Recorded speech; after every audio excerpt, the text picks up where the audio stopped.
সুপ্রভাত বন্ধুরা, কেমন আছো সবাই? আশা করছি তোমরা সবাই ভালো আছো আর আমিও ভালো আছি। তো ডাইনিং টেবিলের উপরে ক্যামেরাটাকে খাটিয়ে ব্যাস তারপরে কাজ করা শুরু করে দিয়েছি। ঠান্ডা তুলনামূলক কম, মেঘলা আকাশ অতটা নেই।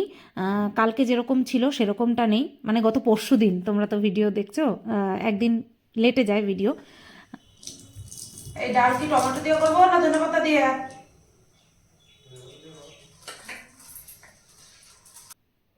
তো মাঝখানে আমি জিজ্ঞাসা করে নিলাম ডাল কি দিয়ে হবে, টমেটো দিয়ে না ধনেপাতা দিয়ে? তো বর বললো ধনেপাতা দিয়ে। যেহেতু ডালটা ওর জন্যই মেন উদ্দেশ্য করে হয়, তাই ওকে জিজ্ঞাসা করে নিই। তো যাই হোক, যেটা বলছিলাম আর কি, যে আকাশ কিন্তু অতটাও মেঘলা নেই। পরের দিকে রোদ উঠেছিল, কিন্তু রোদে অতটা তেজ ছিল না। ঠান্ডা তুলনামূলক অনেকটাই কম ছিল। আর এখন যেহেতু একটু বেলা করে উঠি, প্রায় আধা ঘন্টা পরে উঠি, সেই কারণে যেন শীতটা একটু মালুমও কম হয়। তো আমি একদিকে ভাত বসিয়ে দিলাম, আরেকদিকে ডাল বসাচ্ছি। তো ডালের জল গরম বসিয়েছি আর প্রেশার কুকারে এদিকে ডাল ঢেলে নিয়ে, মানে ডালটা ধুয়ে ডাল দিয়ে 2 চামচ লবণ দিয়েছি আর এই যে গরম জল দিয়ে এবার আমি ছোট গ্যাসটায়, ওই যে মাঝের ছোট গ্যাসটায় বসিয়ে দিলাম। কারণ ওই দুপাশের বড় গ্যাসে যদি দিই না, তাহলে তাড়াতাড়ি ডাল সিটি পড়ে আর সেদ্ধ হতে চায় না। সেদ্ধ হয় ওই 2টো সিটির জায়গায় 4টে 5টা সিটি লাগে। তো ওর জন্য আমি মাঝখানের ছোটোটায় দিয়ে দিলাম। আর এই পাশের গ্যাসটাও আমার লাগবে, কারণ আমি বরের জন্য চাও বসিয়ে দিয়েছি একবারে। ওই যে দেখো, দুধ বেড়ে নিচ্ছি কাপের মধ্যে। গুড মর্নিং বন্ধুরা, কেমন আছো সবাই? আশা করছি তোমরা সবাই ভালো আছো আর আমরাও ভালো আছি। এতক্ষণ দেখে নিলে কি কি করলাম, ভয়েস ওভার নিশ্চয়ই দিয়ে দিয়েছি আমি, খালি তো আর দিইনি ভিডিও, তাই আর নতুন করে বলছি না। তো চাটা বসিয়ে এসে তোমাদের সামনে আসলাম। সকালবেলা ও খিচুড়ি খেয়ে যাবে বলেই দিয়েছিল, কালকে খিচুড়ি রেখে দিতে। অনেকটা খিচুড়ি হয়েছিল, তো কালকে রাত্রে আমরা দুজন খেয়েও যতটুকু খেয়েছি তার ডবল ছিল। তো ওর জন্য আজকে সকালবেলা রেখে দিয়েছি, বাসি খিচুড়ি খেয়ে যাবে, খুব ভালো খায়। আর বেগুন ভাজা করে দেবো, বাঁধাকপি আছে, খেলে খাবে, না খেলে না খাবে, শুধু বেগুন ভাজা দিয়ে খেয়ে যাবে। আর কালকে আমি ইচ্ছে করে রান্না করে রাখিনি, ঠাকুর যা করেন মঙ্গলের জন্যই করেন। এখন কাজটা মানে এমন জায়গায় যে ওকে অনেকটা দেরি করে বেরোলেও হয়। আর সকালবেলায় আমার রান্না করে দেওয়ার টাইম থাকে, সকাল 7টার সময় উঠলে পরেও আমার যথেষ্ট হাতে টাইম থাকে ওকে রান্না করে দেওয়ার। সেই কারণে যেহেতু কালকে ওই বাঁধাকপি দিয়ে তোমার হচ্ছে খিচুড়ি খেতে হবে, তাই বাঁধাকপিটা করে রেখেছিলাম। মাছ করিনি ইচ্ছে করি, আজকে করে দেবো তাই। আর ডালটাও করে দিচ্ছি, তাহলে ডাল আর মাছ আজকেরই হয়ে গেল, আর শুধু বাঁধাকপিটা কালকে। তো দেখা যাক আস্তে আস্তে নিজেকে একদম মানে ইয়ে করে ফেলবো, যাতে সবই টাটকা টাটকা করে দেওয়া যায়। আর যদি কোনো ইমার্জেন্সি থাকে তাহলে ওই আগের প্রসেসে চলবে, অসুবিধা নেই। তো এই তো, চলো এখন ফ্রিজ থেকে নামাবো, গাজর নামাবো, মটরশুঁটি নামাবো, ফুলকপি ফুলকপি নামাবো, একটুখানি ভাজা করবো। ফুলকপি দিলে দিতেও পারি, নাও দিতে পারি, একটু ভাজা ভাজা করবো। ডাল, ভাজা আর মাছ, ব্যাস। আমার সারাটা দিন মেঘলা আকাশ বৃষ্টি তোমাকে দিলাম। আমার সারাটা দিন মেঘলা আকাশ বৃষ্টি তোমাকে দিলাম। শুধু শ্রাবণ সন্ধ্যাটুকু তোমার কাছে চেয়ে নিলাম। আমার সারাটা দিন মেঘলা আকাশ বৃষ্টি তোমাকে দিলাম। যেহেতু মেঘলা মেঘলা ওয়েদার, বৃষ্টিবাসটা হচ্ছে, সেই কারণে ডাল সম্বার দেওয়ার মাঝখানে আমি তোমাদেরকে ছোট্ট করে একটা গান শুনিয়ে নিলাম। ভীষণ বাতিক, আমার গান করার বাতিক, গান শোনানোর ভীষণ বাতিক। তাই এই ডাল সম্বার তোমরা সবাই জানো কিভাবে কিভাবে দিতে হয়, তাই ভাবলাম এই সুযোগটাকে কেন হাতছাড়া করি, একটা ছোট্ট সুন্দর গান তোমাদেরকে শুনিয়ে দিই। গানটা ছোট না, মানে আমি একটুখানি মুখড়াটা গাইলাম।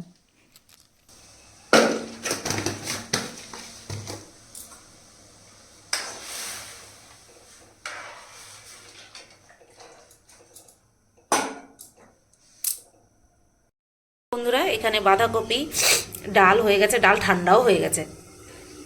আর এখানে এই যে মাছের ঝোল টকবক টকবক করে ফুটছে, এখন এর মধ্যে দিয়ে দেবো ধনেপাতা। ওকে খাওয়ানো হয়ে গেছে, কিন্তু আমার খাওয়া হয়নি। বেগুন ভাজা করে নিয়েছি আমার জন্য, বরের জন্য।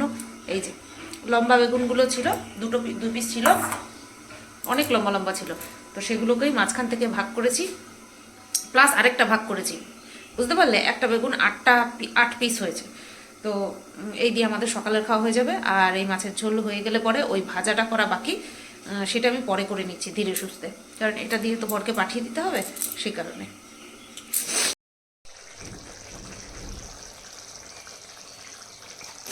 মাছের ঝোল কমপ্লিট, ধনেপাতা দিয়ে দিয়েছি, একটুখানি আঁচটা কমিয়ে দিলাম, ব্যাস হয়ে গেল।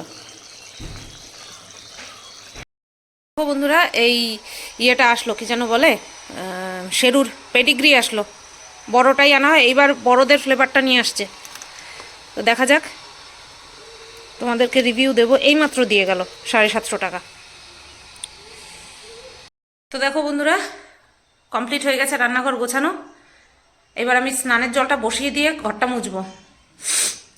কটা বাজে তোমাদেরকে বলছি, বাজে হচ্ছে সকাল 10:44, মানে 11:15 বাজে। সব কাজ আমার কমপ্লিট হয়ে গেছে। এখন আমি ঘরটা মুছবো, তারপরে স্নান করব, তারপরে একটুখানি গোবরডাঙ্গা যাবো। সীমাদিও যাবে আমার সাথে, মানে আমরা দুজন একসাথেই যাবো, দুজনেরই দরকার আছে। ঠিক আছে, তো চলো তাড়াতাড়ি। আমি এদিকে শেরুকে বাথরুমে রেখে এসেছি, ইস্যু করবে। তো বন্ধুরা, রেডি হয়ে বসে রইলাম। 11:40 ট্রেন ধরা হলো না। স্নান টান হয়ে গেছে, সব কিছু কমপ্লিট, ঘর মোছা টোচা, স্নান করা, সব কিছু কমপ্লিট। শুধু মিঠু দিয়ে আসবে, শেরুকে রাখবো, তারপরে যাব। 1:05 ট্রেন ধরবো, কিছু করার নেই। 1 ঘন্টা রেস্ট, 1 ঘন্টার বেশি রেস্ট। তো আমরা বেরিয়ে পড়েছি, হেঁটে হেঁটেই যাচ্ছি। ওই যে সীমাদি কিছু খায় না, মুখ চোখ দেখা বোঝা যেতেছে কিছু খায় না, তো এসে খাবে ক্ষণে। আর আমি খেতে খেতে ঢেকুর দিচ্ছি শুধু। না, ওই ক্যাডবেরি সকালবেলা ভাত, কি করবো, একটুখানি খেতে খেতে। আমি ক্যাডবেরি ভীষণ ভালো খাই, কি করব, যেগুলি খাওয়া বারণ সেগুলির প্রতি লোভ বেশি। তো চলো যাই, হেঁটে হেঁটেই যাচ্ছি, টাইম আছে হাতে, তাই হেঁটে হেঁটে যাচ্ছি। শুক্রবার দেখো কত ভিড়, শনিবারের বাজার করবে না? কত ভিড়। তাও তো আমরা মহিলায় উঠবো, 1 ঘন্টা পর ট্রেন, তাই এত ভিড়। এখানেই দাঁড়াই নাকি?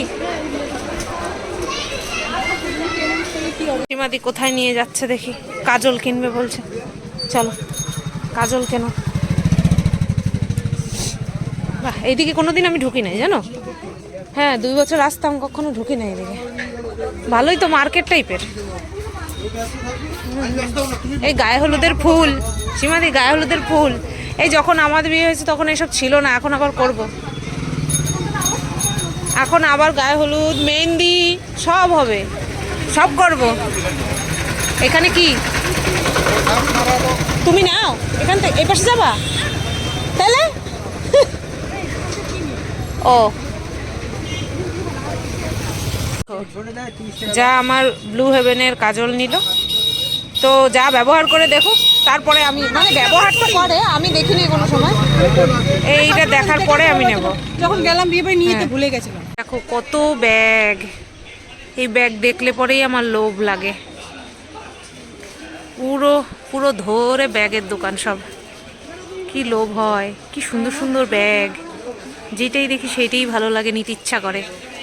আমার নিতে ইচ্ছা করে, আর সীমাদি পাত্তাই দেয় না। এই যে এই ব্যাগগুলো দেখো, এই দুটো ব্যাগ, দুটো কালারই সুন্দর। তারপরে এইটা কি দারুণ, দেখো। তো আমরা ট্রেনে উঠে পড়েছি, মাঝপথে আছি। ট্রেনটা বেশ হালকা আছে, আমরা মাঝপথে। আমাদের গোবরডাঙ্গা থেকে ঠাকুরনগর পর্যন্ত দূরত্বটা অনেকটা। চলো, চলে এসছি মাঝপথে, না চলে আসছি। ভালো টেনেছে ট্রেনটা, যাওয়ার সময় কি ঢিকির করতেছিল, আসার সময় ট্রেনটা ফাস্ট। তো বন্ধুরা, বাড়ি চলে এলাম। এখন 3:10 মতন বাকি আছে, শেরুকে নিয়ে চলে এসছি। আর আসার সময় এই দেখো, গোবরডাঙ্গা থেকে স্টেশনের উপরে বিক্রি হচ্ছিল, মানে ওটা দোকানই আর কি, এমনি ফুটপাতের উপরে না, দোকান। তো এই যে নিমকির দোকান নিয়ে এসেছি, সরি, নিমকি ভাজার প্যাকেট নিয়ে এসেছি। এটা 60 টাকা নিয়েছে, দেখে বেশ মনে হচ্ছে, দেখো কুরকুরে হবে, কুরকুরে টাইপের হবে। আর নিয়ে এসেছি একটা চানাচুরের প্যাকেট। তো রংটা বেশ ভালো লাগলো, কালার করা থাকে জানি, কিন্তু তারপরেও ইয়েটা ভালো লাগলো, কোয়ালিটিটা ভালো লাগলো, দেখে মনে হচ্ছে যে বেশ টেস্ট হবে, বুঝতে পারলে। তো এটা নিয়েছে 80 টাকা। তো 80 আর 60 140 টাকা। এই তো আর টিকিট খরচা আছে। আর যাওয়ার সময় হেঁটে গেছি, আসার সময় হেঁটে এসছি। দুজনে থাকলে হেঁটে যাতায়াতটা কম পথ মনে হয়। এখন আমরা খাবো ভাত। তো ভাত তো ছিলই, সেটাকে এবার এখন একটু গরম করে নেব, ঠিক আছে। তো চলো। গুড ইভিনিং বন্ধুরা। তো চা বসাতে এলাম, বসিয়েও দিয়েছি, চা বসিয়ে দিয়েছি। ভাতের জন্য চাল ধুয়ে জল দিয়ে বসিয়ে দিয়েছি হাঁড়ির মধ্যে, মানে রেখে দিয়েছি, বসাইনি এখনও, রেখে দিয়েছি। 6টা 40 বাজে, 6টা 40 বাজে চা বসিয়ে দিলাম আদা দিয়ে, একটুখানি চা, মৌয়ের দেওয়া চা। আচ্ছা, তোমরা অনেকেই বলেছো যে সুতপা ওই চা পাতাটা দিয়ে ঢেকে রেখে দিতে। অ্যাকচুয়ালি ওটা হচ্ছে ইসে কি যেন পাতা পাতা, ওটা হচ্ছে ফ্লেভার, আর ওটাকে মিক্স করে নিতে হয়। তো আমি তো জানতাম না, বর বলছে হ্যাঁ এটার সঙ্গে এমনি যে গুঁড়ো চা সেটার সাথে এই পাতাটা মিশিয়ে নিতে হবে, তারপরে গিয়ে আসল ফ্লেভারটা হবে। এখন গিয়ে আসল ফ্লেভারটা পাওয়া যাচ্ছে। তো তার জন্য আমি তো যেহেতু লিকার চা খাই, তাই আমি চা পাতা দিয়ে ঢেকে রাখতে পারবো না, তিতো হয়ে যাবে। আমারটা ঝমাঝম করে নামিয়ে নিতে হবে, না তোমা খেতে পারবো না। তো ওইভাবেই খাচ্ছি, বর যেভাবে বলে দিয়েছে সেইভাবে খাচ্ছি, এখন বেশ ভালো লাগছে। তো নতুন চানাচুর নিয়ে এসেছি, একটুখানি চানাচুর দিয়ে, এই যে দেখো ভরে রেখেছি, এই যে চানাচুর, কি ভাল লাগছে না দেখতে। আর এই যে হচ্ছে নিমকি, এই যে নিমকি, পুরো 1 কৌটা বড় বড়। নিমকি খাবো না, নিমকি খাবো না, একটু চানাচুর দিয়ে একটুখানি মুড়ি খাবো, একটুখানি নেবো চানাচুর, ঠিক আছে। আর 2টা মেরি বিস্কুট। এই তো আমার সন্ধেবেলার টিফিন। 14 বাজে, রান্নাঘরে আছি, ভাত গড় দিয়ে দিয়েছি।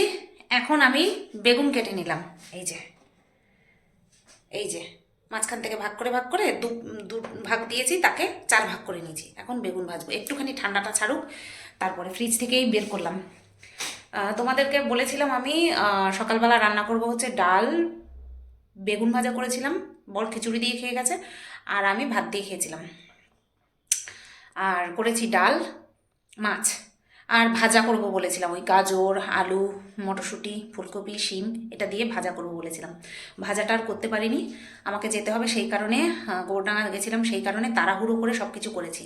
তো ভেবেছিলাম রাত্রেবেলা ডালের সাথে বেগুন ভাজা করে দেবো, সেটা মনে নেই। বড় এখনও আসেনি কাজের থেকে, তো আসুক, ও আস্তে আস্তে। বেগুন ভাজতে বেশি সময় লাগবে না, কড়াই ভরানোই আছে, কড়াইতে তেল দেওয়াই আছে, হয়ে যাবে। ওই বর চলে আসছে, চলো আসছি পরে। এই যে চলে আসছে, এই ব্যাগটা নিয়ে আসছে। আমি বললাম ব্যাগের মধ্যে কি, বলছে দেখো। আমি খুলে অন্ধকারের মধ্যে দেখেছি, আমি বলছি শাকালু, বলছে হ্যাঁ খেতে পারবো না। আমি বলছি না, আমি কেটে খাবো না। লাইট এনে দেখি কমলা লেবু, তাহলে খেতে পারবো। আমি আনতাম, আজকে আনিনি। ব্যাগ ওই চানাচুর আর নিমকি ভাজা আনাতে ভর্তি হয়ে গেছে। এই যে কমলা লেবু নিয়ে এসছে, মিষ্টি হইবে কিনা জানি না। এই বড় বড় বোটকা সাইজের কমলা লেবুগুলি না মিষ্টি হতে চায় না, ওই ছোটো ছোটোগুলো মিষ্টি হয়। আমি তো রাত্রেবেলা খেয়ে টেস্ট করে দেখতেও পারবো না যে মিষ্টি হবে কিনা। সেটুর পেডিগ্রির গ্রেভিটা বের করে রেখেছি, ফ্রিজে থাকে তো। এবার বেগুনটা ভেজে নিই।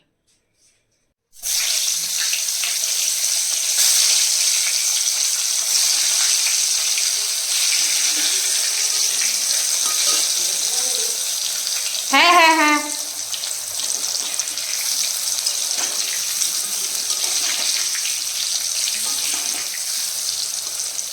তো বেগুনটা ভাজা হতে থাক, আমি টিফিন বাটি মেজে, এই টিফিন বাটিটা দিয়ে যাও, মেজে দিই। দেখো গরম গরম ধনে পাতা দিয়ে, মানে না সরি, ধনে পাতা দিয়ে ডাল, আর গরম গরম বেগুন ভাজা, কথা উল্টে পাল্টে যাচ্ছে। তো হয়ে গেল বেগুন ভাজা হতে, মানে কি বলবো, 2 মিনিটও টাইম লাগে না, 2 মিনিটও টাইম লাগে না, হয়ে গেল। আর এই যে এবার টিফিন বাটিটা আমি মেজে নেব। খাওয়া দাওয়া কমপ্লিট হয়ে গেছে, অনেক বাজে। এ তোমার হাফ হাতা জ্যাকেটটা এখানে কেন রাখছো গো? খাওয়া দাওয়া কমপ্লিট হয়ে গেল, এবার ভিডিও এন্ড করতে আসলাম। আজকে ভিডিওটা ছয় ছোট্ট হয়েছে আমি জানি, তো খেতে দিলাম। আহ, আমি জানি না, আমি আজকে বুঝতে পারিনি যে এক ডাকে দুজনেই চলে আসবে, লালু আর ধলি দুজনেই চলে আসবে। এবার লালু থাকলে পরে ধলি আর খেতে সাহস পায় না, লালু ছেলে কুকুর তো, তাই ধলি একটু ভয় পায়। তো লালু এসে আগে ভাগে ভাত খেয়ে নিল। এবার আমি ভাবলাম তাহলে ওরে বিস্কুট দিই, ধলিরে বিস্কুট দিই। লালু মোটে নড়ে না, লালু ওখানে গোঁ ধরে বসে রয়েছে। লালু জানে আমি আরও খাবার দেবো, আরও সেটা খাবে। তারপরে আমি কিছুক্ষণ ঘরে রান্নাঘরে কাজ সেরে নিলাম, বাসন কোসন মাজলাম, টেবিল মুছলাম, ভাতের জন্য চাল নিয়ে রাখলাম কালকের জন্য। তারপরে গিয়ে দেখি কি দুটোই নেই। তারপরে আমাদের এই পাড়ার একটা ছেলে আছে, সৌরভ নাম, ওকে বললাম কি একটু ধলিরে ডাক দাও তো, বলছে ও আবার মতি ডাকে, এক একজন এক এক রকম নামে ডাকি বলে ওরে মতি ডাকবা তাহলে আসবে। আমি তুমি মতি ডাকলে আসে, আমি ধলি ডাকলেই আসে। তো এ আসলো, ধলিরে বিস্কুট দিলাম, আবার আরেকটা লালি ওরেও বিস্কুট দিলাম। আমার মেরে বিস্কুটের কোটা 2 দিনে ফাঁকা হয়ে যায় আমি তো একবারই খাই, সন্ধ্যাবেলা দুটো খাই, বাদ বাকি ওদেরই। যখনই আমি গেটের বাইরে যাই, এই পাশ দিয়ে যাই, এই পাশ দিয়ে যাই, ধলি এসে লেজ নাড়বে। এবার ওরা তো আর বোঝে না, না, ওরমভাবে লেজ নাড়া দেখলে আমি গলে যাই বাবা। ওই দিতে দিতে দিতে দিতে শেষ, কি করব বলো। আমি ওই যে বলি, যে যার ভাগ্যে খায়। তো এই তো সব হয়ে গেল। এখন ইয়ে আমাদের শেরু আবার বাবার কাছে খাচ্ছে। মাঝখানে এই যে দলির সঙ্গে কথা বলছি, বাইরের ওই ছেলেটার সঙ্গে কথা বলছিলাম, সেই কথা শুনে ওনার আবার খাওয়া স্টপ হয়ে গেছে। এখন আবার খাচ্ছে, খাইতেছে নাকি বইয়ের হয়েছে, খাওয়া হয়ে গেছে ওর। সকালে আর দুপুরবেলা পেট ভরে খায়, রাত্রেবেলাও মাঝে মধ্যে যখন খুব খিদা পায় তখন সব পরিষ্কার করে খায়। রাত্রেবেলা হাঁড়ি মাজা নিয়ে আমারে একজন কমেন্ট করেছে, এত কিছু জানো, এত জ্ঞান দাও, আর রাত্রেবেলা যে হাঁড়ি কড়াই মেজে রাখতে নেই তা জানো না? না, আমি বাপের জন্মে জানি না। পরিষ্কার করে মানুষের ঘুমটা ভালো হয়, রাত্রেবেলা হাঁড়ি না মাজার কি আছে আমি জানি না। আমি মেজে রাখি, মাঝে মধ্যে মেজে রাখি, মাঝে মধ্যে মাজি না। তো আমি তো ভাই মেজে রাখি। ঘর পরিষ্কার করে শোবো, রান্নাঘর পরিষ্কার করে শোবো, এটা তো ভালো কথা, এটা তো ঘুম ভালো হয়। বাবা কত রকমের মানুষের নিয়মকানুন আমি মানবো না। আমি বাসন কোসন মেজেই শুই, আমি আমার ঠাকুমাকেও দেখেছি বাসন কোসন রাত্রেবেলা মেজে রাখতে, সকালবেলা উঠে ফ্রেশ রান্নাঘরে যাব, পরিষ্কার রান্নাঘর, মাথা ঠিক থাকে। ওই এঁঠো বাসন সারা রাত আমি ফেলে রেখে দেবো, ওই হবে না আমার দ্বারা। আমার যখন এই নিচে যখন এই রান্নাঘরে বেসিন ছিল না, ওটা তো অনেক পরে লাগানো, 2 বছরের পরে লাগানো, মানে যবে থেকে নিচে রান্না করি তার 2 বছর পরে লাগানো। আমি কল পাড়ে গিয়ে ধুতাম, রাত 11টা, 11:30, 12টার সময় আমি রাত্রে বাসন পরিষ্কার করে নিয়ে তারপরে শুতাম। ও এঁঠো বাসন আমি জমিয়ে রাখতে পারতাম না। এখন তো ডাইনিং টেবিলটা খুব সুবিধা, নিচে খাওয়া দাওয়ার পরে নিচে মুছতে আমার খুব অ্যালার্জি লাগতো, খুব অস্বস্তি লাগতো, কিন্তু এখন আর কোনো কিছু মালুম হয় না। সত্যি ডাইনিং টেবিল দরকার একটা। তো চলো, যাই হোক, খাওয়া দাওয়া আমার এখানেই কথা বলতে বলতে হজম হয়ে গেল। এখনও তো এই ভিডিওটা এডিট করব, ভয়েস ওভার দেবো, ফার্স্টের দিকে একটুখানি ভয়েস ওভার দেবো, যতক্ষণে দেবো ততক্ষণে তোমরা ভিডিওটা অলরেডি পেয়ে গেছো। তো সবাই ভালো থেকো, সুস্থ থেকো, 6 ছোট্টর মধ্যে ভিডিওটা যেরকমই হলো সেরকমই একটুখানি ভালোবাসা দিও। সবাই ভালো থেকো, সুস্থ থেকো, টাটা।